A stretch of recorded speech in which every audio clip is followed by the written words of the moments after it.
Okay guys, good day. Magandang araw po sa inyo lahat. So welcome sa ating YouTube channel. And then, syempre today is mag-aan po tayo ng change oil time ng ating Honda CB150X. At ngayon syempre, i-unplug natin yung ating bolt, no? Tanggalin natin pinaka-bolt niya. Ayun yung bolt po niyan eh. Ayan.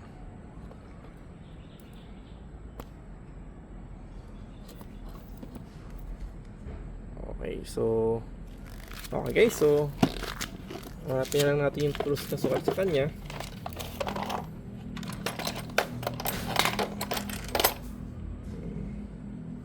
Okay, ano siya? 14 yata ito.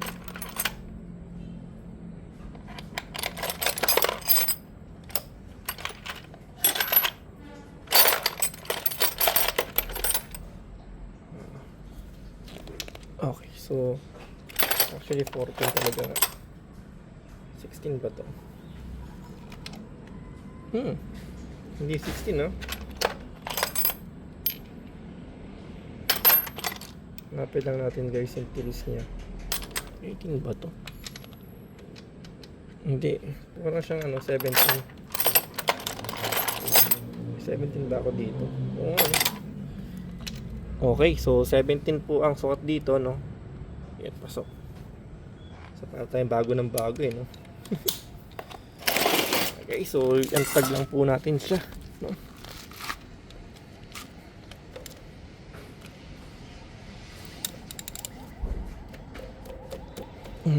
Okay. Sige lang. Ito na. Makakita natin yung kanyang langis na.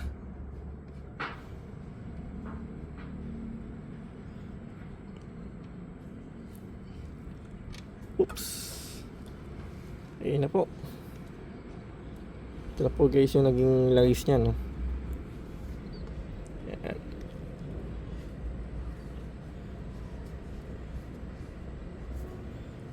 So ito po ay magiging parang midnight hanggang gabi na po natin to yan. Chinisoil natin siya. So bukas na po tayo magpapalit ng langis. Ayan. So overall natin siya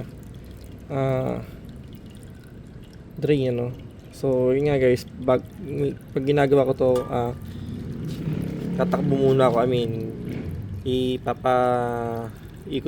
Ikot-ikot mo tayo sa ating kanto para medyo mainit siya ng konti. Pagka okay na, medyo malamig or something, yung katamtaman lang ba, saka natin siya bubuksan para at least yun lang is medyo malabnaw siya, ganun.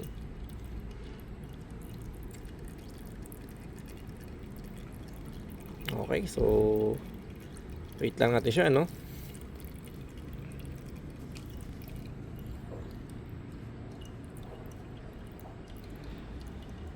Then bukas na tayo po magpapalit ng langis niya.